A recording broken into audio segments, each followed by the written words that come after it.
సిద్దిపేట జిల్లా కేంద్రంలోని డిగ్రీ కళాశాల మైదానంలో లేయర్ పౌల్ట్రీ ఫార్మర్స్ అసోసియేషన్ ఆధ్వర్యంలో ఉచిత చికెన్ ఎగ్ మేళా నిర్వహించారు. చికెన్ పై సోషల్ మీడియాలో కొంతమంది అపోహలు సృష్టిస్తున్నారని మాజీ మంత్రి హరీష్ రావు అన్నారు. గుడ్డు మంచి ప్రోటీన్ ఆహారమని చాలా తక్కువ ధరలో లభ్యమవుతుందన్నారు. బాగా ఉడకబెట్టిన గుడ్డు చికెన్ తినొచ్చని ప్రపంచ ఆరోగ్య సంస్థ చెబుతోందని ఆయన తెలిపారు. పౌల్ట్రీ రంగానికి కేసీఆర్ పెద్దపీట వేశారని, పౌల్ట్రీ రైతులకు ఎంతో సహాయం చేశారని హరీష్ రావు తెలిపారు. కాంగ్రెస్ ప్రభుత్వానికి పౌల్ట్రీ రైతుల పట్ల సోయి లేదని విమర్శించారు. రాష్ట్ర ఆదాయంలో పౌల్ట్రీ రైతుల భాగస్వామ్యం ఉందని, ధరలు పెరిగితే పేదవాడు మాంసానికి దూరం అవుతాడని ఆవేదన వ్యక్తం చేశారు హరీష్ రావు. చికెన్ అనేది, ఎగ్ అనేది మంచి ప్రోటీన్ డైట్. డాక్టర్ల దగ్గరికి పోతే ఇవాళ రేపు ఏం చెప్తుందంటే, మీరు అన్నం తక్కువ తినండి, ప్రోటీన్ ఎక్కువ తినండి అంటున్నారు.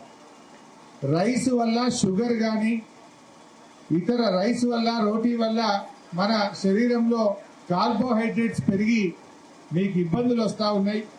యూ టేక్ మోర్ ప్రోటీన్ అని డాక్టర్లు చెప్తా ఉన్నారు. మరి ఇంత తక్కువ ఖర్చుతో ప్రోటీన్ ఎక్కడైనా దొరుకుతుందా? చికెన్ కంటే తక్కువ ధర, ఎగ్ కంటే తక్కువ ధర ఏమైనా ఉంటుందా? అంటే ఇవాళ ఆ ఎగ్గులో ఉన్న ప్రోటీను, చికెన్ లో ఉన్న ప్రోటీను అంత తక్కువ ధరలో ఎక్కడ కూడా దొరకదు. నిజానికి కొంతమంది సోషల్ మీడియాలో చేసిన దుష్ప్రచారం వల్ల మాంసం ధర కొండెక్కి కూసున్నది. ప్రపంచ ఆరోగ్య సంస్థ ఏం చెప్పిందంటే 70 డిగ్రీల వరకు బాయిల్ చేస్తే అందులో ఎలాంటి వైరస్ ఉండదు.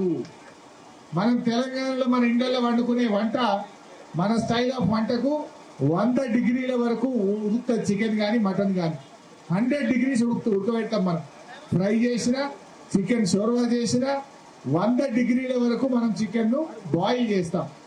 70 దాటిన తర్వాత అందులో ఏదైనా ఉన్నా కూడా ఆ ఏ వైరస్ కూడా ఉండదు, అది బతుకుండదు, మన ఆరోగ్యానికి ఇబ్బంది ఉండదు. ఇప్పుడు ప్రభుత్వంలో కనీస చలనం కూడా లేదు.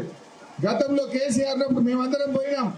అప్పుడు మా మంత్రులము, ఎంపీలము స్వయంగా మేమందరం వెళ్లి ప్రజల్లో ఉండే అపోహలను దూరం చేసినాము, అనుమానాలను దూరం చేసి పౌల్ట్రీ రైతులను కాపాడుకునే ప్రయత్నం చేశాం.